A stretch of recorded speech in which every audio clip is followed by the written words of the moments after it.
আমার এই রেসিপিটা ফলো করে বাড়িতে আপনারা একবার অবশ্যই ট্রাই করবেন, তাহলে বাড়ির প্রত্যেককে কিন্তু আপনার প্রশংসা করবে। চলুন রেসিপিটা স্টার্ট করা যাক। আসসালামু আলাইকুম, সবাই কেমন আছেন? আজকে আমি আপনাদের সাথে শেয়ার করব আমি কিভাবে পমফ্রেট মাছ রান্না করি। আমি এখানে 3টে মাছ নিয়েছি, মাছের মাঝখানগুলো কেটে দিয়েছিলাম। এবার নুন হলুদ মাখিয়ে কিছুক্ষণের জন্য রেস্ট রেখে দেব। অন্যদিকে আমি প্যানের মধ্যে 2 টেবিল চামচের মতো তেল দিয়ে দিলাম। তেলটা হালকা গরম হয়ে গেছে, এবার মাছগুলো ভাজার জন্য দিয়ে দেব।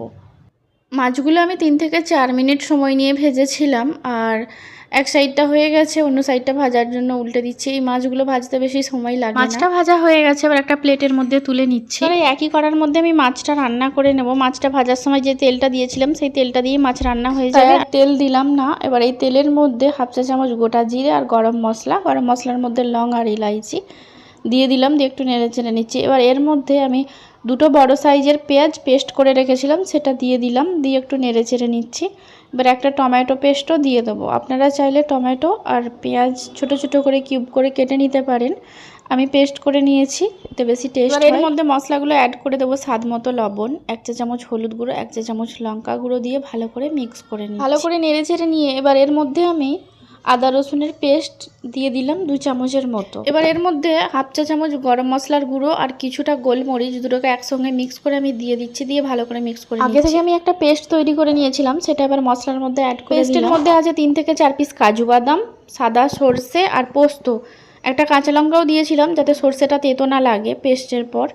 এবার মশলার থেকে তেল বেরিয়ে গেছে, আমি মাছগুলো একে একে দিয়ে দিচ্ছি। মাছগুলোর এক সাইডটা থেকে অন্য সাইডটা আমি উল্টে দেবো যাতে মশলাটা ভালোভাবে মাছের মধ্যে ঢুকে যায়। মাছগুলো এক সাইড থেকে অন্য সাইড সব উল্টানো হয়ে গেছে, আর কিছুক্ষণ ছাড়া ছাড়া আমি মাছগুলো ঠিক এইভাবে নেড়ে চেড়ে নেব যাতে তলায় ধরে না যায়।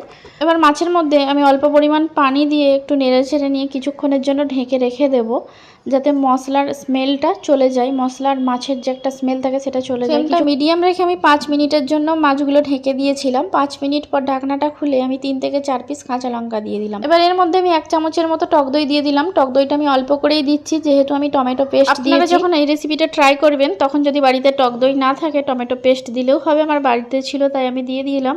একটু নেড়ে চেড়ে নিয়ে এর মধ্যে এবার ঝোলের জন্য আমি পানি দিয়ে দেবো। ঝোল অনেক বেশি রাখবো না, এই মাছে বেশি ঝোল ভালো লাগে না।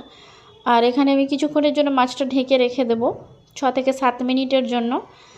যেহেতু মাছটা অনেকক্ষণ ধরে কড়াই হয়েছে তাই এখানে আর বেশি সময় লাগে না। মাছটা রান্না হয়েই গেছে, আমি এখানে একটা প্লেটের মধ্যে নিয়ে নিয়েছি। দেখতেই পাচ্ছেন কালারটা কত সুন্দর লাগছে। এভাবে রান্না করলে বাড়িতে সবাই কিন্তু খেতে অনেক পছন্দ করবে, আর এটা পোলাও বা সাদা ভাত দুটোর সাথেই ভালো লাগে। ভিডিওটি ভালো লেগে থাকলে একটা লাইক, কমেন্ট, শেয়ার আর সাবস্ক্রাইব করে দেবেন। Thank you for watching. আল্লাহ হাফেজ।